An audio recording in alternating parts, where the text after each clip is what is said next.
अस्सलाम वालेकुम नाज़रीन, मैं हूँ आपका मेज़बान खालिद जमील और आप देख रहे हैं प्रोग्राम मुकदमा अवाम का। और आज हम इलेक्शन से जुड़े कुछ मामलात पे बातचीत करेंगे। इलेक्शन ट्रिब्यूनल में इस्लामाबाद की 3 नशिस्तों के ऊपर समाअत शुरू हुई थी, लेकिन मामला जो है कि दोबारा इलेक्शन कमीशन में चला गया। उनको जो इस्लामाबाद से तीनों इलेक्शन में कामयाब करार दिए गए उम्मीदवार थे, उन्होंने इलेक्शन कमीशन में इलेक्शन ट्रिब्यूनल को चैलेंज कर दिया। दूसरी तरफ इस्लामाबाद हाई कोर्ट में जो सदारती हुक्मनामा और जो इलेक्शन ट्रिब्यूनल्स के अंदर रिटायर्ड जजेस की तकर्री और दीगर मामला जो हुए हैं उनको चैलेंज किया गया। और फिर एक और बड़ी अहम बात, इस इलेक्शन को लेकर यूरोपीय यूनियन के मुबसरीन ने पाकिस्तान का दौरा भी किया था, लेकिन अभी तक उन्होंने अपनी रिपोर्ट हुकूमत पाकिस्तान से शेयर किया, लेकिन उसको पब्लिक नहीं किया जा रहा। मुतअद्दिद अफराद जो हैं और इदारे यूरोपीय यूनियन से रब्ता कर चुके हैं, लेकिन वो एक ही जवाब देते हैं कि हमारा जो इलेक्शन कमीशन और हुकूमत पाकिस्तान के साथ जो अंडरस्टैंडिंग थी, एग्रीमेंट था, उसके मुताबिक ये रिपोर्ट पब्लिक नहीं की जाएगी, बल्कि इलेक्शन कमीशन ऑफ पाकिस्तान को और हुकूमत पाकिस्तान को दी गई है। वो अपनी सवाबदीद पे इसको पब्लिक करना चाहते हैं तो कर सकते हैं। इस रिपोर्ट का कोई जुज़वी हिस्सा या मुकम्मल कोई पब्लिक नहीं किया जा सकता। तो ये जो शफाफियत होती है इलेक्शन के मामलात में, इन इलेक्शन को लेकर इलेक्शन कमीशन या हुकूमत पाकिस्तान इतनी सेंसिटिव क्यों है? क्यों नहीं चीज़ों को ओपन और पब्लिक लेवल के ऊपर इसको शफाफियत को यकीनी बनाया जा रहा? दूसरा मामला जो है कि वो सुप्रीम कोर्ट ऑफ पाकिस्तान में 3 जजेस की तकर्रियों का मामला है और इसमें जुडिशल कमीशन ऑफ पाकिस्तान का इजलास हुआ। उस इजलास में 3 नामों की मंजूरी दी गई है। 2 लाहौर हाई कोर्ट से हैं और 1 सिंध हाई कोर्ट के चीफ जस्टिस हैं। लाहौर हाई कोर्ट के चीफ जस्टिस का नाम भी है और फिर लाहौर हाई कोर्ट में चौथे नंबर पे जो जज है शायद बिलाल हसन साहब, उनका नाम जो है कि रिकमेंड किया गया है। जो तरीक़ाकार है, जो मरवजा पॉलिसी है जजेस की तकर्री के लिए सुप्रीम कोर्ट में, वो क्या है और इसमें इस केस के अंदर कौन सी पॉलिसी इख्तियार की गई, ये वो मामलात हैं जिस पे हम बातचीत करेंगे। अभी शुएब शाहीन साहब हमें सीनियर कानूनदान है, पाकिस्तान तहरीक इंसाफ है, इस्लामाबाद हाई कोर्ट बार के प्रेसिडेंट भी रह चुके हैं, वो भी हमें ज्वाइन कर रहे हैं। शुएब साहब, एक तो मामला आपका बराह रास्त जो है कि आप क्योंकि ज़ाती इसमें पटिशनर भी हैं जो इलेक्शन कमीशन में और इस्लामाबाद हाई कोर्ट में मामला चल रहा है, तो ये बताइएगा कि आज जो हाई कोर्ट ने नोटिस किए हैं 11 तारीख के हवाले से, तो इसमें अभी दूसरी तरफ इलेक्शन कमीशन ने अपनी जजमेंट रिज़र्व की है, इसमें स्टे ऑर्डर नहीं मिला आपको, तो आप समझते हैं कि इस दौरान इलेक्शन कमीशन फैसला भी दे सकता है और आपकी पिटिशन जो है कि वो जब 11 जून को समाअत उसकी होगी तो उस वक्त तक गैर मुअस्सर हो सकती है?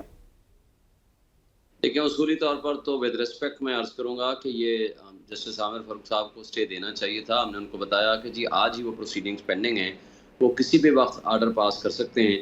इस वक्त क्वेश्चन सिर्फ पिटिशंस के ट्रांसफ़र का नहीं है, ये large questions of law involve हैं। एक जज साहब की प्रेस्टीज रिस्पेक्ट का मामला इन्वॉल्व है। उस जज को बायस्ड कह रहे हैं पहले, अब कहते हैं वो जस्ट बायस्ड ही नहीं है, प्रोसीडिंग्स बायस्ड हैं। कभी प्रोसीडिंग्स तो बायस्ड नहीं होती है, अगर जज बायस्ड है तो वो प्रोसीडिंग्स गलत करेगा। अगर जज बायस्ड नहीं है तो आपको किसी भी आर्डर से अगर इख्तलाफ है तो आप चैलेंज कीजिए बिफोर एन एप्रोप्रिएट फोरम, क्योंकि इलेक्शन कमीशन तो खुद पार्टी है। हमारा जो इल्ज़ाम है, मेरी पटिशन है, उसके ऊपर इल्ज़ाम है कि इलेक्शन कमीशन, रिटर्निंग ऑफिसर और तारिक फजल चौधरी ने इस इलेक्शन प्रोसेस के अंदर इर्रेगुलरिटीज़ की हैं या रिगिंग की हैं या मैनिपुलेशन की है या फ्रॉड किया है, जिसको एक प्रिंसिपल कहते हैं नो वन कैन बी ए जज ऑफ हिज ओन कास्ट। तो अपने लिए तो वो जज नहीं बन सकते। दूसरी बात, एक जज के ऊपर आप ये भी नहीं कहते कि वो मुतासिब है या बायस्ड है या कोई कॉन्फ्लिक्ट ऑफ इंटरेस्ट है, तो फिर ट्रांसफ़र किस बात पे करना चाहते हैं? तो ट्रांसफ़र के तो 2 ही लीगल प्रिंसिपल्स होते हैं, एक सीरियस बायस्ड हो और नंबर 2 कॉन्फ्लिक्ट ऑफ इंटरेस्ट हो। और वो भी उसके लिए सिर्फ ये नहीं है कोई एप्रीहेंशन है या आप सोच तसव्वुर कर लें, थ्योरेटिकल नहीं होगा, कोई कंक्रीट एविडेंस आपको देनी पड़ेगी, ऐसे ट्रांसफर नहीं होगा। तो आप कैसे कर सकते हैं? फिर तीसरी बात यह है कि जो खुद पार्टी होता है वो कैसे करेगा इस केस में इलेक्शन कमीशन। फिर नेक्स्ट ये है कि हमने इसी लॉ को भी चैलेंज किया है जो ऑर्डिनेंस के जरिए बदनीयती इन्फॉर्म 47 वालों की तो नजर आ गई है कि जो खुद हारे हुए हैं, 17 सीटों वाले को प्राइम मिनिस्टर बना दिया, वो खुद चाहते हैं कि इलेक्शन कमीशन के साथ मिली भगत करके उसमें कंसल्टेशन ऑफ चीफ जस्टिस भी उसमें शामिल ना हो और हम एक कोई रिटायर्ड जज बना के उससे अपनी मर्जी का फैसला ले लें। तो ये तो बदनीयती पर्सन स्पेसिफिक लॉज सामने सामने मौजूद हैं, इसकी कोई कानूनी हैसियत ही नहीं है, ये कैसे मुमकिन है? अच्छा, ये सबसे बड़ी बात यह है कि ये जो हारे हुए लोग हैं, बजाय इस बात के कि वो आकर के आज तक 2 महीने हो गए हैं, उनको अदालत मुस्तकिल कह रही है कि आप अपना जवाब दें, एफिडेविट दें और फॉर्म 45 ले आएँ। इसमें कौन-सी इल्लीगलिटी हो गई? ना आज तक जवाब दिया, ना आज तक एफिडेविट दिया, ना आज तक उन्होंने फॉर्म 45 जमा कराए।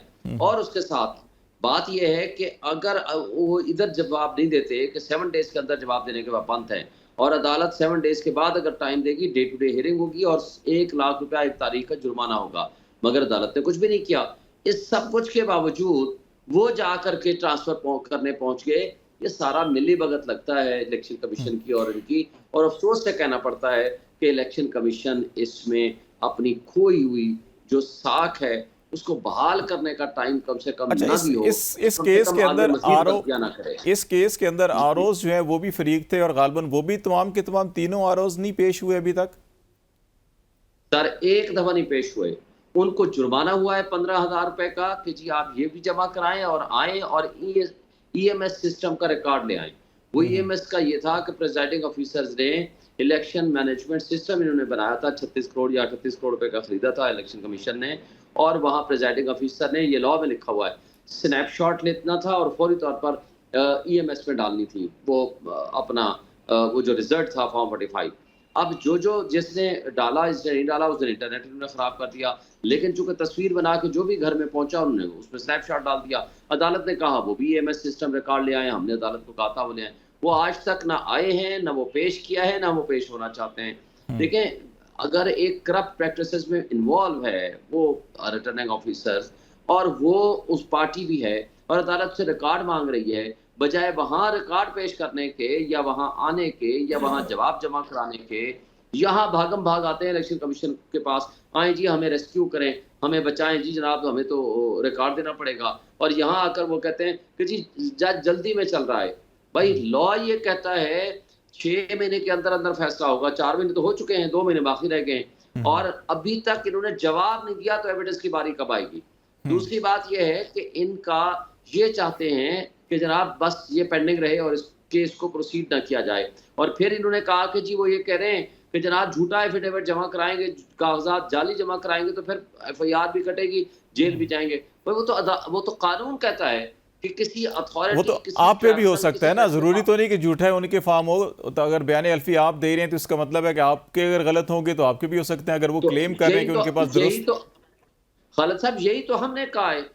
जज साहब ने हालांकि ये लिखा नहीं, वर्बल ऑब्जर्वेशन की थी कि भाई कोई भी ये सुन ले, जाली एफिडेविट जमा ना कराए, जाली कागज जमा ना कराएगा तो उसका कॉन्सिक्वेंस होगा। तो भाई हम वो क्यों डर रहे हैं? ये तो ऐसे ही है कि जैसे चोर की दाढ़ी में तिनका, वो भाग रहे हैं कि जनाब वो दरअसल हमें कह रहे हैं कि क्योंकि हमें जाली है, उनको तो पता है कि जाली हम जमा कराएंगे और वो फिर ईएमएस से भी शायद यही है कि वो तो एग्जैक्ट टाइम, लोकेशन, हर चीज सामने आ जाती है, तो इसलिए शायद वो भी टाइमिंग्स आती है। यस, टाइमिंग्स आती है, किस प्रिजाइडिंग ऑफिसर ने किस वक्त उसको ईएमएस के अंदर दाखिल तो वो ओरिजिनल आ जाएगी चीज सामने। अच्छा, ये अगर अभी 11 को तारीख है हाई कोर्ट के अंदर और इलेक्शन ट्रिब्यूनल की भी गालबन 11, 12 और 13 तारीखें हैं। इलेक्शन कमीशन अगर उससे पहले फैसला दे देता है जी कि इलेक्शन ट्रिब्यूनल को केस वापस लिया जाता है, कोई नया उसमें मुकर्रर करते हैं, तो फिर इस इलेक्शन कमीशन के फैसले के खिलाफ हाई कोर्ट में चैलेंज हो सकता है और फिर इलेक्शन ट्रिब्यूनल गैर मुअस्सर हो जाएगा। देखिए, मैंने आज सारी जजमेंट्स इलेक्शन कमीशन को दे दी हैं राइट फ्रॉम द बिगिनिंग, और आखिरी जजमेंट ये जस्टिस बाबर सत्तार साहब की बहुत डिटेल्ड जजमेंट 40 सफ़े की है, जिसमें आपको पता है बुशरा बीबी वाला और नजम साकिब वाला केस, जिसके अंदर तफसील के साथ question of law of bias and conflict of interest को डिस्कस किया है कि बायस होता क्या है और किन केसेस में ट्रांसफर हो सकता है और किन केसेस में नहीं। पिछले साल आपने जुबैरी वाला केस था 5 मेंबर बेंच सुप्रीम कोर्ट का, वो भी जजमेंट मैंने दे दी है। इससे पहले नवाज शरीफ का केस है, जनरल परवेज मुशर्रफ का केस है और बेशुमार केसेस है। सारी जजमेंट्स मैंने उनको लिखवा भी दी हैं और लेटेस्ट जजमेंट बाबर सत्तार साहब की और आबिद जुबैरी वाली भी दे दी है। मैं नहीं समझता कि ये ट्रांसफर करेंगे। अगर बहुत इन्होंने किया तो हमारे पास बिल्कुल ये ऑप्शन मौजूद है कि फौरी तौर पर हम इसको चैलेंज करेंगे before the high court, Islamabad high court, क्योंकि ये हाई कोर्ट के ऊपर अटैक है। हाई कोर्ट का एक मुअज़्ज़ज़ जज बतौर ट्रिब्यूनल अगर 3 केस का फैसला नहीं कर सकता कानून के मुताबिक, तो फिर मुझे बताएं कि ये कैसे फिर हजारों की तादाद में जो पिटीशंस हो रही हैं या जो केसेस चल रहे हैं उनको वो कर रहे हैं। वो होगा। अच्छा, एक चीज 3 केसेस के बारे में एक जी चीज़ जी। और मैं आपसे पूछना चाह रहा हूँ कि इस मौके का फ़ायदा उठाते हुए कि ये आज जुडिशल कमीशन ऑफ पाकिस्तान का इजलास हुआ और 3 जजेस के नाम रिकमेंड किए गए हैं।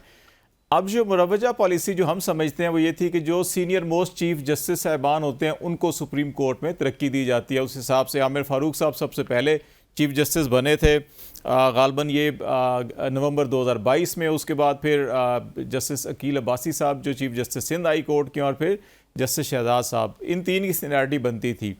अभी जो 3 रिकमेंड किए गए उसमें आमिर साहब नहीं है, अकील अब्बासी साहब हैं, शहजाद साहब हैं chief justice Lahore high court, और फिर लाहौर हाई कोर्ट में चौथे नंबर से शायद बिलाल साहब हैं। तो आपको क्या समझ में आ रहा है कि क्या कोई पॉलिसी चेंज हुई है सीनियरिटी की, या क्या तरीक़ेकार इख्तियार किया होगा? देखें, यही जस्टिस काजी फ़ाइज़ साहब सबसे ज़्यादा सीनियरिटी प्रिंसिपल के फॉलोअर थे। पिछले जब तक के जस्टिस बंदियाल साहब बैठे रहे, मुस्तकिल ये वो यही कहते रहे कि सिर्फ सीनियर मोस्ट जजेस को रखा जाए, बुलाया जाए और उनको अकोमोडेट किया जाए, क्योंकि यहाँ कोटा तो होता नहीं है कि फ़लाँ सूबे से इतने लोग हों और फ़लाँ जगह से। लेकिन मेरा ख़्याल है कि यहाँ आजकल सूटेबिलिटी का क्वेश्चन है। आमिर फ़ारूक साहब ताकतवर लोगों को सूटेबल हैं, और वो यहाँ से अगर हटाते हैं तो सेकंड नंबर वाले उनकी नज़र में उनकी वो कबूलियत नहीं है। यहाँ भी मकबूलियत इम्पॉर्टेंट नहीं है, यहाँ कबूलियत इम्पॉर्टेंट है। इसी तरह लाहौर हाई कोर्ट के चीफ जस्टिस की जो कबूलियत थी वो उनकी नज़र में मशकूक थी, क्योंकि वो इंडिपेंडेंटली फैसले कर रहे थे, अपने फैसलों को इन्फोर्स करा रहे थे, और वो इंडिपेंडेंट जजेस को प्रमोट कर रहे थे। और इस तरह आपने देखा कि 6 मज़ीद ट्राइब्यूनल्स बनाने का भी उन्होंने हुक्म दे दिया जस्टिस शाहिद वहीद ने, और चीफ जस्टिस ने उन लेटर्स को, उन अपनी रिकमेंडेशंस को वापस लेने से भी इनकार कर दिया। इसी तरह जस्टिस अकील अब्बासी भी बहुत खुल के माशाल्लाह ऑब्जर्वेशन भी दे रहे थे, और वो उनकी जो डायरेक्शंस और उनके फैसले आ रहे थे वो भी एक इंडिपेंडेंट जज के तौर पर आ रहे थे। और मेरा ख्याल है ताकतवर लोगों को ये पसंद नहीं था कि वो उन 2 जज साहिबान को, सिंध हाई कोर्ट के चीफ जस्टिस को और लाहौर हाई कोर्ट के चीफ जस्टिस को, उनकी अपनी पोजीशंस पे वापस रखें, क्योंकि उससे उनके मफादात का टकराव या कबूलियत नहीं थी, या मफादात का टकराव मुमकिन था। तो उन्होंने इसलिए जान छुड़ाने के लिए बेस्ट ऑप्शन यही है कि आप सुप्रीम कोर्ट ले जाइए, वहाँ देखी जाएगी कि क्या होता है। बतज़ाहिर ये लगता है, क्योंकि देखें ना, गवर्नमेंट के कम से कम 3 वोट होते हैं। जजेस के यहाँ तो डिफरेंस ऑफ ओपिनियन होता ही है, लेकिन 3 वोट गवर्नमेंट के होते हैं। लॉ मिनिस्टर होता है, पाकिस्तान बार कौंसिल भी आजकल आज़म अटॉर्नी जनरल भी है, उनके कंट्रोल में है, पाकिस्तान बार कौंसिल। उनका नुमाइंदा होता है, ज़ाहिर है वो 1 पेज पे होते हैं, और यही सबसे ज़्यादा सीनियरिटी प्रिंसिपल को फॉलो करने वाले और कराने वाले और जोर लगाने वाले मौजूद हुआ करते थे। और तीसरे इनके जो नुमाइंदे होते हैं अटॉर्नी जनरल, वो भी जी अटॉर्नी जनरल, वो भी इन ज़ाहिर गवर्नमेंट के नुमाइंदे हैं। तो इन 3 के वोट, टोटल 9 मेंबर्स होते हैं, तो ज़ाहिर है 5 में से अगर 3 वोट एक तरफ चले जाएंगे, सिर्फ 2 वोट का इख्तलाफ जब और आएगा, शहजाद साहब का तो 5-4 से ये फैसला हुआ है, बाकी तो इत्तेफाक राय से हो गए थे। चले, बहुत शुक्रिया शुएब शाहीन साहब आपका बातचीत का। इस वक्त जो इलेक्शन ट्रिब्यूनल और इलेक्शन कमीशन में मामला थे, और इसके साथ साथ सुप्रीम कोर्ट ऑफ पाकिस्तान में जजेस की तकरीर के वाले से ब्रेक लेते हैं। ब्रेक के बाद वापस आएंगे तो इन्हीं मौज़ूआत के ऊपर हम बातचीत जारी रखेंगे। वेलकम बैक नाज़रीन, प्रोग्राम के इस हिस्से में बातचीत हम जारी रखेंगे। पाकिस्तान के इंतखाबात के हवाले से मुसलसल बहस मुबाहिसे चल रहे हैं, लेकिन अभी तक बहुत सी चीज़ें जो हैं कि वो कोर्ट्स के अंदर, इलेक्शन ट्रिब्यूनल्स के अंदर या इलेक्शन कमीशन के अंदर जो हैं कि वो हल तलब मसाइल हैं जो हल नहीं हो रहे और तनाज़ात बढ़ते जा रहे हैं। रियासत अली आज़ाद साहब इस प्रोग्राम के हिस्से में ज्वाइन कर रहे हैं, सदर हैं Islamabad high court bar association के, और अमजद शाह साहब पाकिस्तान बार कौंसिल के सीनियर मेंबर हैं। बहुत शुक्रिया आप दोनों मेहमानों का। शाह साहब आपसे स्टार्ट कर लेते हैं। अभी हम ब्रेक से पहले भी बात कर रहे थे, तो उसमें एक नुक्ता नज़र ये था कि ये जो इलेक्शन कमीशन और इलेक्शन ट्रिब्यूनल का एक तनाज़ा शुरू हो गया है, जो सदारती आर्डीनेंस आया और उसके बाद अभी इस्लामाबाद इलेक्शन ट्रिब्यूनल ने तीनों हलकों से फॉर्म 45 मांगा गया तमाम कैंडिडेट से। जो इलेक्शन का मैनेजमेंट सिस्टम था उसके मुताबिक वो फॉर्म नहीं दिए जा रहे, ना जो जीतने वाले उम्मीदवार हैं उनकी जानिब से दिए गए, ना इलेक्शन कमीशन ने दिए, ना ही आरओ जो है वो पेश हो रहे हैं इलेक्शन ट्रिब्यूनल में। और अब इलेक्शन कमीशन में दरख्वास्त दे दी गई है कि इस इलेक्शन ट्रिब्यूनल को ख़त्म करके रिटायर्ड जज को लगा दिया जाए। तो आप ये समझते हैं कि इसमें जो ट्रांसपेरेंसी है, या जो इसमें एक होता है कि इंसाफ पसंदी या कानून के बुनियादी तकाज़े वो पूरे किए जा रहे हैं, या ये समझते हैं कि नहीं एक फरीक है जिसको ख़दशा है कि शायद वो कामयाब नहीं हुआ और फ़ैसला उसके ख़िलाफ़ हो सकता है, तो वो एक फोरम से निकल के दूसरे फोरम की तरफ जा रहा है, और जब कोई इशू लीगल चल रहा हो और उस समाअत के दौरान कोई ये सदारती हुक्मनामा ला के कोई प्रोसीजर्स को चेंज किया जाए तो वो कितना नेक नियति उसके अंदर होती है कानून की नज़र में, ये बताइएगा ज़रा। देखें, इलेक्शन ट्रिब्यूनल्स के केसेस हैं, ये जब भी पाकिस्तान में इलेक्शन हुआ तो इलेक्शन ट्रिब्यूनल्स में जो केसेस आए तो वो कभी भी नए इलेक्शन से पहले खत्म नहीं हुए। उनका प्रोसीजर सीपीसी अप्लाई करता है, उसमें और बहुत सारे ऐसी चीजें की जाती हैं, एविडेंस आएगी, फलां होगा, और वो 5 साल गुजर जाते हैं। आमतौर पे ये रूटीन है इलेक्शन ट्रिब्यूनल के केसेस। इस दफा मोहतरम जज साहब जो हमारे इस्लामाबाद हाई कोर्ट के थे, उन्होंने रवायती अंदाज से हट के इसको चलाने की कोशिश की, जिस पर उन 3 कैंडिडेट्स ने अप्लाई किया कि जनाब हमें इनका तरीक़ाकार पसंद नहीं है, और उन्होंने उसमें ट्रांसफर की एप्लीकेशन दे दी उन पर। ये रूटीन की चीजें होती हैं, ये होता रहता है, ये कोई ऐसी बात नहीं है कि इससे पहले कभी नहीं हुआ होगा। ये कोई ऐसा गैर, जिसे हम कहते हैं ना, मामूली बात इसको नहीं है। रियासत आजाद साहब मेरे साथ बैठे हैं, इनको पता है इस चीजों का कि इलेक्शन के केसेस में जो जीता हुआ होता है वो उसको लिंगर ऑन करता है, और जो हारा हुआ होता है उसकी कोशिश होती है जल्दी हो जाए, लेकिन कभी तारीख में जल्दी हुआ नहीं होता, बहुत आम तौर पे नहीं होता। फिर सुप्रीम कोर्ट चले जाएंगे, फिर हाई कोर्ट जाते हैं, लंबा एक कहानी है, कभी ये पूरी नहीं हुई। लेकिन बस एक इलेक्शन जो है वो ये चलते रहते हैं इस किस्म के। लेकिन जो लेजिस्लेशन की गई है इस दौरान, अब उसकी कानूनी पोजीशन तो ये है कि अगर प्रोसीजरल लॉ में जब भी लेजिस्लेशन होगी तो उसका तो ऐसा नहीं होता कि उसका रिट्रोस्पेक्टिव इफेक्ट ना हो। सब्सटेंटिव लॉ में जब भी होती है तो उसका रिट्रोस्पेक्टिव इफेक्ट नहीं होता। लेकिन करना मैं नहीं समझता कि कोई मुनासिब था कि उसको आप नए सिरे से एक कर दें और इसको अमेंडमेंट्स करें इस दौरान में कि जबकि केसेस चल रहे हैं, इसमें करना मुनासिब नहीं है। ये क्योंकि अभी रिसेंटली इलेक्शन एक्ट में जब तरमीम की गई तो 2 चीज़ें की गई ना। एक तो कहा गया जी 180 दिन के अंदर अंदर इलेक्शन ट्रिब्यूनल जो है उसको बाउंड किया गया कि वो फैसले करे, तो शायद इसलिए अभी थोड़ा सा फील हो रहा है कि थोड़ा स्पीडी ये केसेस की समाअत हो रही है। और दूसरा जो है कि उसमें रिटायर्ड जजेस की जाए हाई कोर्ट के जजेस का कहा गया कि वो इलेक्शन ट्रिब्यूनल में खिदमत सर अंजाम देंगे। अभी इन दोनों चीज़ों को शायद कोई रिवर्स करने की कोशिश की गई, और बिलखसूस रिटायर्ड जजेस को डाल के, जिसकी वजह से कहा जा रहा है कि शायद इससे कोई सियासी मकासद हासिल करने की कोशिश की जा रही है। देखिए, जब भी रिटायर्ड लोगों को, चाहे रिटायर्ड जर्नल हो, चाहे रिटायर्ड जज हो, चाहे कोई भी रिटायर्ड ये ब्यूरोक्रेट्स हो, इनको जब रीएम्प्लॉयमेंट इनको मिलती है ना, उसको कभी भी उसको कोशिश, मतलब हम उसको इतनी अच्छी नजर से नहीं देखते कि ये शफाफियत है इसमें, क्योंकि वहां पे आपकी मर्जी होती है किसको लगाना है किसको नहीं लगाना। जो लोग इन सर्विस हैं उनमें से तो किसी को लगा दें, उन पे तो किसी को एतराज नहीं होता। लेकिन जब आप रिटायर पे जाते हैं तो रिटायर में आपके पास 200 में से एक की चॉइस होती है, तो आप बड़ी आसानी से अपनी मर्जी का बंदा लगवा के अपने फैसले करा सकते हैं। रिटायर जजेस को या किसी को भी लगाना मैं नहीं समझता कि कोई मुनासिब है। एक छोटी सी इजाजत दूंगा आपको, शहीन साहब भी कह रहे थे कि Pakistan bar council law minister के कंट्रोल में है, तो ऐसा कभी भी नहीं है।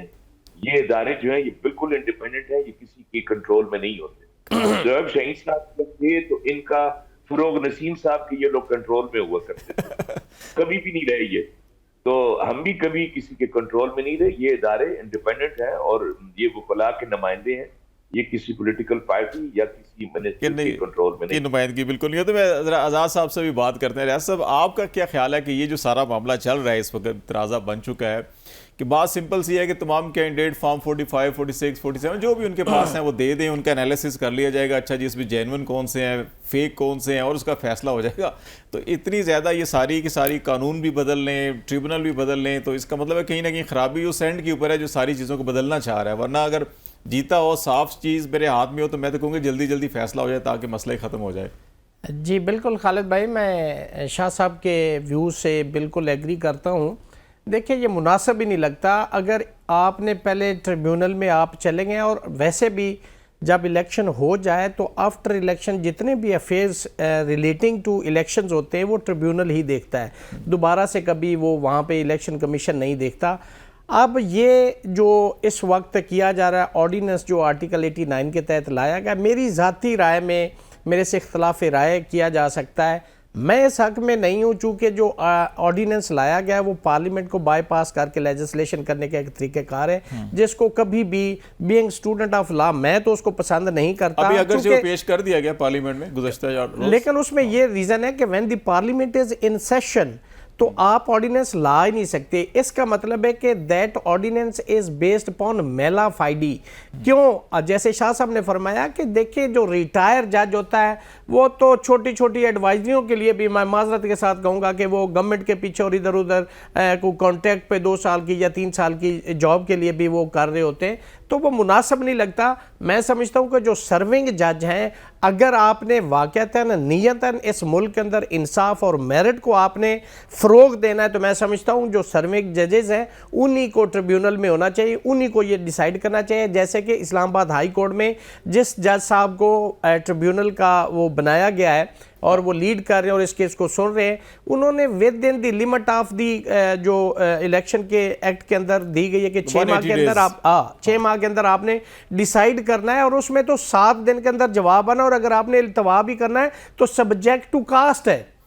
अब अगर उन्होंने कहा है तो ये तो दोनों पार्टियों को भागना ही नहीं चाहिए, जो मेरिट पे होगा वो जीत जाएगा। अगर आप उससे अपनी राह फरार अख्तियार करता है, चाहे वो जीतने वाला चाहे वो हारने वाला है, तो मैं मुनासिब नहीं समझता।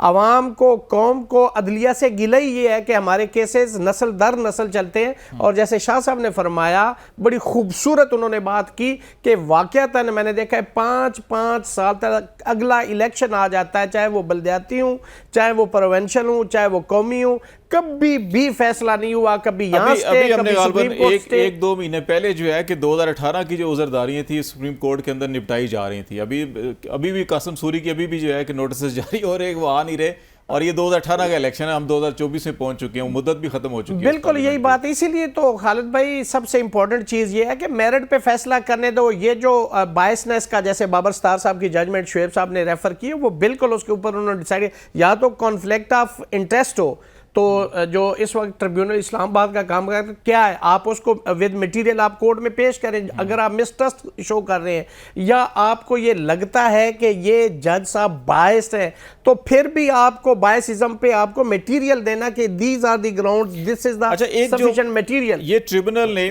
2 मई को पहला नोटिस किया था कि आप फॉर्म 45 तमाम कैंडिडेट ले आएं, और जो आरओज थे उनको भी कहा कि वो लेकर आएं। अभी जो बाकी फ्री कैन है वो तो लेकर आ गए हैं, लेकिन आरओज एक पिटीशन के ऊपर, एक हेयरिंग के ऊपर भी तीनों आरओज में से कोई भी नहीं आया, जुर्माने भी हो चुके हैं उनको, और जो तीनों कामयाब उम्मीदवार हैं वो भी नहीं दे रहे। तो ये इसमें आरओज को तो मेरे ख्याल सपोर्ट करना चाहिए सिस्टम को, तो बिल्कुल उन्हें तो इम्पार्शियल होना चाहिए था। उन्हें तो ये सारा EMS जो इन्होंने वो सिस्टम दिया था उस पर अपलोड भी करना चाहिए था, वो भी उसके अंदर भी मेला फाइडी थी। तो इसका मतलब है कि जो प्रोसेस हुआ है that is based upon malice.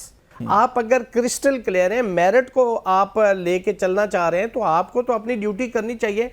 Election commission को भी इम्पार्शियल होना चाहिए, उसको भी 45 का जो फॉर्म है उसको अपलोड करना चाहिए था, रिकॉर्ड पेश करना चाहिए था। जैसे ट्रिब्यूनल ये कह रहे हैं कि आप अपने ले आए, आप अपने ले आए, तो उसको डिसाइड कर लेते हैं। उसके बाद अगर एविडेंस होती है रिकॉर्ड, तो फिर वो एक अलग से इशू है। लेकिन इस स्टेज पे how you can pre-empt, how you can predict के जी ये जो ट्रिब्यूनल है ये बायस है या कॉन्फ्लिक्ट ऑफ इंटरेस्ट है, कोई ऐसी रीजन कोई चीज नहीं, आपने कैसे परस्यूम कर लिया। देखिए ये तो अप्रिशिएट करने वाली बात है कि अगर एक मैटर को मेरिट के ऊपर with in the domain, with in the limitation of the law अगर उसको टेकअप किया जा रहा है, प्रोसीड किया जा रहा है, तो इसको अप्रिशिएट करना चाहिए। ना कि आप कभी इलेक्शन कमीशन जाएं या वहां पे पिटीशन लगाएं, इधर मिसट्रस्ट करें, वो इधर उसको चैलेंज कर रहे हैं, वो उधर उसको चैलेंज कर रहे हैं, वो नोटिस करते हैं, वो रिकॉर्ड तलब कर रहे हैं। तो ये एक नई एक फिनोमेना पाकिस्तान के कॉन्स्टिट्यूशनल इदारों का जो है कि वो भी शाह साहब मैं आपकी तरफ आ रहा हूं कि ये मामला जो है कि 2 फ्री कैन का था, कैंडिडेट्स का,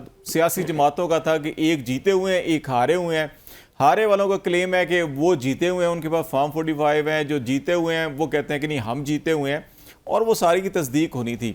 लेकिन इस वक्त ये दिखाई दे रहा है कि जो पिटीशंस आ चुकी हैं, इलेक्शन कमीशन भी पार्टी बन गया, और दूसरी तरफ हाई कोर्ट के अंदर भी पिटीशन चली गई कि इलेक्शन कमीशन जो है कि पार्टी है और ख़ुद ही अपने केसेस के फैसले कर रहा है। तो अब इलेक्शन कमीशन के फैसले हाई कोर्ट में चैलेंज हो गए, हाई कोर्ट इलेक्शन कमीशन के फैसलों को कलअदम करार दे रही है, इलेक्शन कमीशन इलेक्शन ट्रिब्यूनल से रिकॉर्ड मांग रहा है कि आप हमें रिकॉर्ड दें। तो ये तो इंस्टीट्यूशनल इदारों का भी लगता है कि ये पार्टीज से निकलकर, कैंडिडेट से निकलकर इदारों के दरमियान जो है कि वो लेना देना पड़ गया। ये असल में हमारे जो 70 सालों में हम लोग शफाफ इलेक्शन कराने में बुरी तरह नाकाम रहे, और इसमें हमारे मुल्क के इदारे और हमारे मुल्क के पॉलिटिशियन सब इसमें मुलव्वस, और ये हमारे लिए अफसोसनाक है। और ये तो कानूनी मुशगाफियां हैं कि आप ये करेंगे वो करेंगे, फिर उसकी अगर मैं एक बात करता हूँ कि अगर ट्रिब्यूनल उनके खिलाफ फैसला कर देता है तो फिर वो हाई कोर्ट में रिट ज्यूरिसडिक्शन में अपील कर सकते हैं, या उसके खिलाफ अपील करेंगे, फिर वहां से वो सुप्रीम कोर्ट में जाएंगे। सुप्रीम कोर्ट, मैं कहता हूँ कि अगर इन 3 कैंडिडेट्स जो जीते हुए हैं इनके खिलाफ ट्रिब्यूनल जो है वो 180 दिन के अंदर अंदर फैसला भी कर ले, तो फिर भी 5 साल में ये खत्म नहीं होगा, क्योंकि सुप्रीम कोर्ट तक जाते हुए कासिम सूरी साहब जो थे, आप खुद सोच लें कि वो उस एक स्टे पर जो सुप्रीम कोर्ट में उन्हें मिला था, उन्होंने पूरा अपना टेन्योर गुजार लिया, इवन कि वो डिप्टी स्पीकर बन गए, और फिर उन्होंने वो तारीखी जजमेंट भी अपनी दे दी, रूलिंग भी दी उन्होंने। तो ये सारा सिस्टम ही हमारा ऐसा है, मतलब इलेक्शन के जो केसेस हैं इनके हवाले से आप इदारों में कोई नहीं होता, ये अफराद का आपस का मामलात होते हैं और वो ही उसमें काम करते हैं। अब इलेक्शन ट्रिब्यूनल ने उनसे रिकॉर्ड मांग लिया, हाई कोर्ट ने उनसे रिकॉर्ड मांग लिया, ये क्या होगा, ये कंट्रोवर्सी बनेगी, ये सुप्रीम कोर्ट चले जाएंगे, और ये जो दरमियानी इनका ऑर्डर होगा या कंट्रोवर्सी होगी, इसको सुप्रीम कोर्ट फिर सेटल करेगी। अच्छा शाह साहब, ये जो आरओज का किरदार होता है, अब इस केस के अंदर हम ये देख रहे हैं कि आरओज ने इलेक्शन ट्रिब्यूनल को बिल्कुल कोई लिफ्ट ही नहीं कराई। वो तो 3 हेयरिंग्स हो चुकी हैं, तीनों हेयरिंग्स में एक आरओ भी नहीं आया, ना रिकॉर्ड लेकर आया, ना जवाब भेजा, और बिल्कुल खामोश बैठे हुए हैं। तो ये इस पे ट्रिब्यूनल अगर उनके खिलाफ कार्रवाई कर रहा है तो मेरा ख्याल है ठीक ही कर रहा है। ये रूटीन की बात है। ये जो लोग, हम तो केसेस करते रहते हैं ना इलेक्शनों के बाद, चाहे बल्दियाती हो, चाहे कौमी और सूबाई असम्बलियों की हो, हम लोग ट्रिब्यूनल्स में केस करते रहते हैं, ये रूटीन की बात है। ये जो आपके क्रिमिनल केसेस है, पुलिस वाले 10-10 तारीखों पर नहीं आते शहादत देने के लिए। ये कोई नई चीज नहीं है इस मुल्क में कि लेकिन जब टाइम बार हो, अगर किसी केस के अंदर टाइम बार हो तो फिर तो कोर्ट मेरे ख्याल फाइन करती है, फिर तो क्योंकि उसको देख रही है कर देते हैं, क्योंकि उन पे फाइन करती है, उनकी तनख्वाहें बंद हो जाती हैं, वो फिर आते हैं तनख्वाहें खुलवाते हैं, उनके वारंट जारी होते हैं, वो आके वारंट मंसूख कराते हैं। ये बिल्कुल रूटीन में इसी तरह होता है कि ये जो हमारा समनिंग का प्रोसेस है, ये भी कोई बहुत ज्यादा, जिसे हम कहते हैं एफिशिएंट नहीं है अभी तक। वो रिपोर्ट वो जो उसकी एजेंसी है वो वैसे ही लिख के दे देते हैं, इतला दे दी गई, उनको पता ही नहीं होता। अच्छा, वैसे ये जो इलेक्शन मैनेजमेंट सिस्टम बनाया गया था, बड़ा इसकी खूबसूरती ये थी कि आपने जैसे ही तस्वीर बनाई है मोबाइल फ़ोन से, अब वैसे भी हम जनरली जब बनाते हैं तो उसमें टाइम, लोकेशन, हर चीज़ आ जाती है। तो प्रिजाइडिंग अफसर ने जितनी भी तस्वीरें बनाई वो सिस्टम में डाली, तो वो सिस्टम अगर शेयर कर दिया जाए तो मेरा ख्याल है कि ये कोई मसला ही नहीं होगा कि फ्री के अव्वल से, फ्री के दोम से, फ्री के सोम से कुछ चीज़ें मंगाएं। तो ये इलेक्शन कमीशन ने उसको भी फराम करने से माजरत की थी और कुछ फ़ोटो कॉपियाँ तस्दीक शुदा रिकॉर्ड दिया। तो आप नहीं समझते कि इलेक्शन कमीशन को भी थोड़ा सा जो अपना बनाया हुआ सिस्टम जो है वो फराम कर देना चाहिए या उसको छुपाना चाहिए? ये पता क्या होगा, अब अगर थोड़ा सा और जोर पड़ा तो ये डिलीट ही कर देंगे, कहेंगे जी वो सारा कुछ मतलब इस मुल्क में आप हर चीज की तवक्को कर सकते हैं। अच्छा, वो तो देखिए ना, बनाया तो आपने इसलिए दिया, लेकिन आप लोग तो वही है ना, सिस्टम आप एफिशिएंट करते हैं, हमारे अंदर की बेईमानी नहीं खत्म। बंदे चलाने वाले बंदे हम जैसे ही हैं सारे। जब तक हम बैठे हुए हैं ना, हमने चाहे जो दिल है कर ले, ये उसकी हर चीज को, ये आपके सीसी फुटेज कैमरे की वीडियो खत्म हो जाती है, आपकी सेफ सिटी की जितने कैमरे हैं वो भी, उनकी कैसे होता है कि वो खत्म हो जाते, कहते हैं जी वो अफगान सफीर की बेटी हो या वियतनाम के सफीर की एहलिया हो तो वो 3-4 घंटों में पता चल जाता है। ख्वाजा सरा अगर किसी को मारे तो वो आपको 4-4 हफ्तों में बिल्कुल नहीं पता चलता था। ब्रेक ले लेते हैं शाह साहब। शाह साहब ब्रेक लेते हैं, ब्रेक के बाद नाज़रीन वापस आते हैं। तो कॉन्स्टिट्यूशनल इशू और सुप्रीम कोर्ट के अंदर जो जजेस की तकर्री है उसके अंदर जो मुरवजा पॉलिसी और अभी जो तरीक़ेकार इख्तियार किया गया इसमें क्या फ़र्क है, और इससे जो सुप्रीम कोर्ट की अपनी स्ट्रेंथ कंप्लीट हो जाएगी उससे बहुत से जो बाकी इस वक्त ज़ेर अल्तवा मुकदमात हैं उनको निपटाने में क्या मदद मिलेगी, इस पर बात करेंगे। ब्रेक के बाद हमारे साथ रहिएगा। वेलकम बैक नाज़रीन। प्रोग्राम के सिलसिले में हम बातचीत जारी रखेंगे और कुछ सियासी मामलात भी हैं जो हमारे कानूनी और आइनी मामलात के साथ जुड़े हुए हैं, उसके ऊपर भी हम बात करेंगे। रियासत साहब, आपसे ये पूछना चाहूँगा कि हम बात करें कि इलेक्शन ट्रिब्यूनल के ऊपर एतराज़ात हुए, लेकिन अभी जो 190 मिलियन पाउंड जो अलकादर ट्रस्ट केस है उसमें जज साहब एक जो पहले समाअत कर रहे थे एहतसाब अदालत के, उनका अपना टेन्योर डेपुटेशन का कंप्लीट हुआ, वो वापस लाहौर हाई कोर्ट चले गए।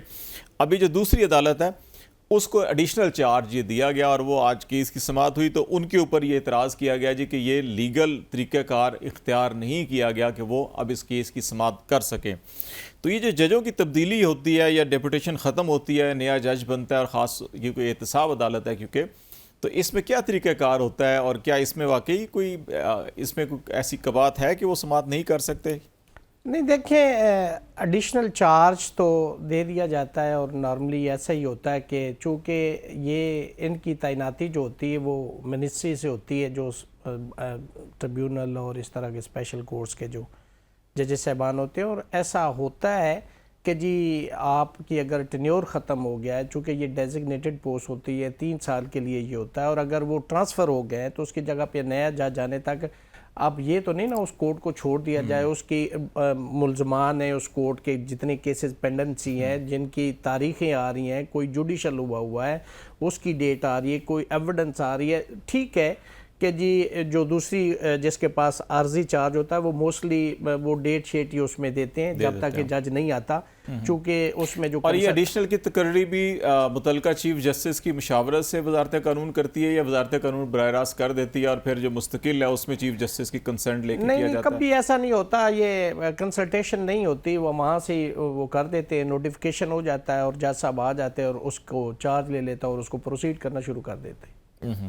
अच्छा, एक चीज़ शाह साहब, मैं आता हूँ सुप्रीम कोर्ट के मामले की तरफ कि जो जिसका हवाला आप भी शुएब शाहीन साहब का दे रहे थे कि वो जो पाकिस्तान बार कौंसिल पे कह रहे थे, ये जो जजेस की तकर्री हुई अभी, इसमें जो पहले हम देखा करते थे कि जो सीनियर मोस्ट चीफ जस्टिस साहबान होते थे वो सुप्रीम कोर्ट में आ जाते थे, उस एतबार से आमिर फ़ारूक साहब जो हैं कि वो नवंबर 2022 में chief justice Islamabad high court के बने, अकील अब्बासी साहब नवंबर 2023 में सिंध हाई कोर्ट के चीफ जस्टिस बने, और शहजाद साहब जो लाहौर हाई कोर्ट के चीफ जस्टिस हैं वो मार्च 2024 में इसी साल बने। तो ये सीनियरिटी में 3 आते थे, लेकिन अभी जो है कि अकील साहब और शहजाद साहब को अभी मंजूरी दी गई है जुडिशल कमीशन ने, और फिर शायद बिलाल हसन साहब जो लाहौर हाई कोर्ट में 4थे नंबर पर हैं, उनसे ऊपर जो है कि वो अली बाकर नजफी साहब और शुजात अली ख़ान साहब जो इस वक्त सीनियर मोस्ट जज हैं शहजाद साहब के बाद, उनको छोड़कर फिर 4थे नंबर से लिया गया। तो आपको ये जो तरीक़ाकार इख्तियार किया गया, तो इसमें क्या समझते हैं कि कौन सी पॉलिसी अपनाई गई है? इसमें इस तरह से है कि बार काउंसिल जो है हमारा, तो ये हमेशा से स्टांस ये रहा है कि सीनियरिटी प्रिंसिपल जो है इंटर सी चीफ जस्टिस साहबान, इसको इसी पर एलिवेशन होनी चाहिए, और ये जो है अल-जहाद ट्रस्ट केस के बाद यही सिलसिला जो था चलता रहा। फैज़ ईसा साहब भी हमारे साथ इस बात पे शामिल रहे, तारिक साहब जो थे, सरदार तारिक साहब, वो हमारे साथ इस बात पे शामिल रहे। लेकिन इस दफा इन्होंने क्या किया कि पंजाब से 2 जजेस लाने थे, तो इन्होंने 3 जो थे, 1 2 3 ये एक ग्रुप बनाया और 4 5 6 एक ग्रुप बनाया। इन 3 को इन्होंने कंसिडर किया 2 सीटों के लिए, एक सीट के लिए ऊपर वाले 3 और दूसरी सीट के लिए नीचे वाले 3, और एक जो थे वो सिंध में वो अकील अब्बासी साहब, वो अदरवाइज सीनियर मोस्ट हैं। उसकी वजह यह है कि उनसे बाद इस वक्त जो सिंध से जितने जजेस बैठे हुए हैं वो सब अकील अब्बासी साहब से जूनियर थे। अकील अब्बासी साहब सीनियर की प्रिंसिपल के हवाले से हम समझते हैं कि वो भी इस पर हमारे साथ उनकी आवाज रही है, और वो अगर आज बने हैं तो वो बड़े असूली इंसान हैं। उन्होंने हमेशा इनकार किया अपने से सीनियर की मौजूदगी में सुप्रीम कोर्ट जाने से। तो आज वो आए हैं तो ये खुशाइंद है। शहजाद साहब जो हैं वो इस वक्त सीनियर मोस्ट थे, उन पर 4-5 की के उस पे रेशो पर 4 वोट उनके खिलाफ थे, 5 उनके हक में थे, जिस पर वो सुप्रीम कोर्ट आ गए। लेकिन शहजाद गेबस साहब एज अ चीफ जस्टिस वकला के साथ उनका बहुत बड़ा तनाजा चल रहा था लाहौर में, और ये कोई बहुत अच्छे चीफ जस्टिस मैं नहीं समझता कि तारीख कोई बहुत अच्छी लिखी जाएगी। लेकिन ये सुप्रीम कोर्ट आ गए क्योंकि बार ये चाहती थी कि चले जाएं ताकि ये तनाजा जो है इनके दरमियान वो खत्म हो जाए, इस वजह से ये आ गए। दूसरी जो तैनाती हुई शायद बिलाल साहब, उस पर वो मैं समझता हूं कि सीनियरिटी प्रिंसिपल की वायलेशन है। वो कि इन्होंने पॉलिसी जो बनाई थी, नीचे वाले जो 3 उसमें डाले थे, दूसरे उसमें वो सीनियर मोस्ट थे, चौथे नंबर पर थे, लेकिन मैं समझता हूं कि ये गलत किया गया है। उसमें 1-2 जो थे उनको आना चाहिए था, ये चौथे नंबर से लाना जो है ये सीनियरिटी प्रिंसिपल के अगेंस्ट है, और इसको बार जो है वो हम इसे अच्छे जिसे हम कहते हैं ना कि ये अप्रिशिएटेबल हम नहीं समझते कि क्योंकि आखिरी जो जुडिशियल कमीशन का इजलास हुआ था उसमें कुछ पॉलिसी चेंजेस जो हैं कि वो रूल ऑफ बिजनेस में मंसूर अली शाह साहब की सरबराही में जो कमेटी बनी थी उसने तजवीज़ की थी, लेकिन वो अप्रूव नहीं हुई थी, जिसमें वज़ीर कानून साहब ने कहा था कि क्योंकि इसमें कुछ कॉन्स्टिट्यूशनल अमेंडमेंट की जा रही हैं, जिसकी वजह से कहा गया है कि मुरवजा तरीक़ाकार जो है उसको अडॉप्ट किया जाएगा। आज़ाद साहब, आप क्या समझते हैं कि ये मुरवजा जी मैं इसमें अपडेट कर दूं आज़ाद साहब से इजाजत। ये इस तरह हुआ कि 5 तारीख को चीफ जस्टिस ऑफ पाकिस्तान से तमाम बार कौंसिलों के नुमाइंदे मिले अहमद फारूक खान साहब की सरबराही में। उससे पहले तमाम बार कौंसिलों की एक मीटिंग हुई पेशावर में, और उन्होंने कहा कि जब तक नए जो हमने रूल्स बनाए हैं वो अप्रूव नहीं हो जाते उस वक्त तक हाई कोर्ट में कोई एलिवेशन ना की जाए। 5 तारीख को चीफ जस्टिस ऑफ पाकिस्तान से वो मिले थे, और उन्होंने अपने तहफ़्फ़ुज़ात 5 तारीख को फायजीसा साहब को बता दिए हैं, और फायजीसा साहब ने उनसे ये वादा भी किया है कि वो रूल्स कमेटी का इजलास बुला लेते हैं। बुलाने का उन्होंने उनके साथ वादा भी किया है, डेट नहीं दी, लेकिन उन्होंने कहा है कि ठीक है हम इसको बना लेते हैं। गवर्नमेंट ये चाहती थी कि साबका तरीक़ाकार पर नए हाई कोर्ट के जजेस आ जाएं, जबकि बार का ये मौक़िफ़ है कि जब तक लेजिस्लेशन या तो आइन में अमेंडमेंट हो या रूल्स जो है ये बन जाए और एक शफाफ अंदाज तरीकाकार बन जाए, तब जजेस की एलिवेशन की जाए।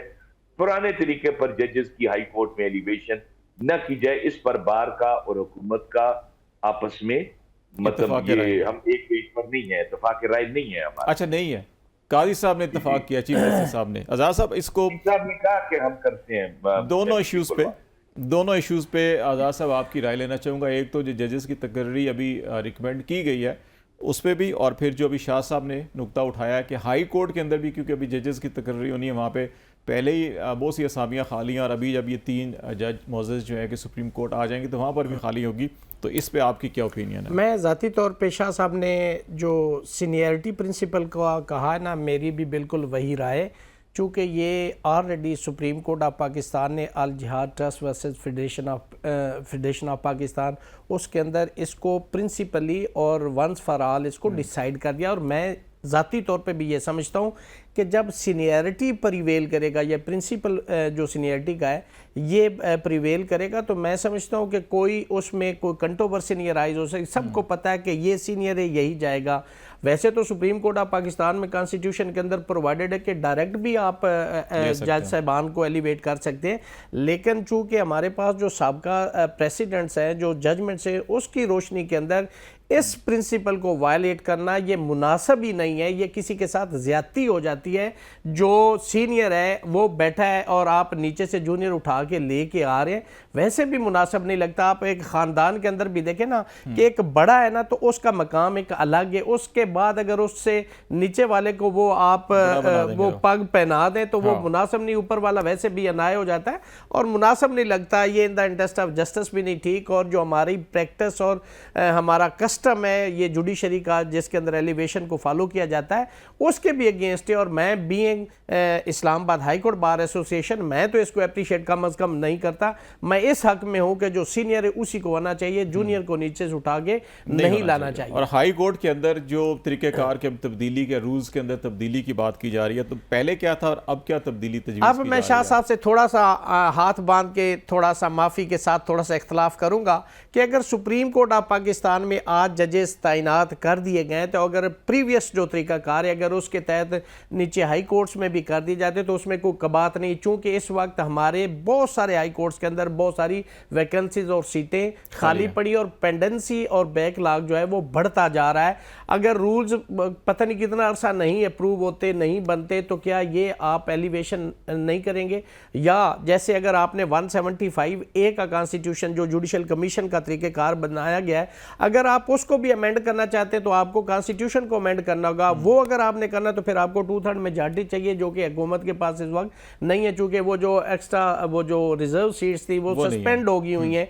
अब रूल्स बनाना है तो वो शाह साहब जैसे फरमा रहे हैं, तो मैं समझता हूं कि कोई इसमें कबात भी नहीं थी। लेकिन अगर रूल्स बन जाते हैं, लेकिन वो फिर जल्दी बनना चाहिए, चूंकि पूरे पाकिस्तान के अंदर पेंडेंसी और जो साइल हैं उनकी चीखें निकल गई हैं। मैं बड़ी जोर दे के ये बात कर रहा हूं कि सिर्फ और सिर्फ ये जो हमारी डिस्पोजल कोर्ट्स में नहीं है, बैकलॉग ज़्यादा है, जजेस की तादाद कम है। और इस पर मंसूर अली शाह साहब ने सरीना के अंदर एक प्रोग्राम के अंदर वो क्वांटम ऑफ सीट्स और जजेस की जो कमी थी उसका जिक्र भी किया था। और मैं समझता हूं कि वहां पे भी तैनातियां हो जानी चाहिए अगर नीयत ठीक हो। 175A के अंदर जब आपने जजेस को एलिवेट करना है, उसके अंदर ये नहीं है कि फलां जज साहब का दामाद है, भतीजा है, भाई है, रिश्तेदार है फलां चैम्बर से। इससे बाला तारों के शाह साहब मेरी इस बात से माजरत के साथ शायद वो मेरे से इत्तफाक भी करें। इस चीज को जब आप छोड़ के नेक नीति से in the interest of country और in the interest of institution आप करेंगे तो उसमें कोई बात नहीं है। बहुत शुक्रिया रियासत अली आजाद साहब हमारे साथ हैं। जी शाह साहब वेरी क्विकली। सारे रूल्स बने हुए हैं कि अप्रूवल उनकी उस दिन होनी थी जिस दिन इन्होंने सबोताज कर दिया उसको।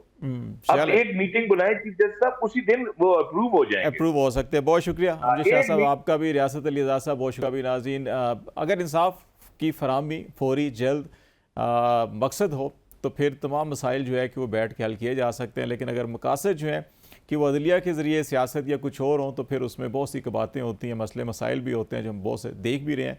लेकिन जितना जल्द हो इन मसाइल से जान छुड़ा ली जाए तो इससे पाकिस्तान के अवाम भी सुखी होंगे और मुल्क भी जो है वो जल्द तरक्की कर सकेगा। आज तक के लिए इतना ही। खालिद जमील की इजाज़त दीजिए। अल्लाह हाफिज़।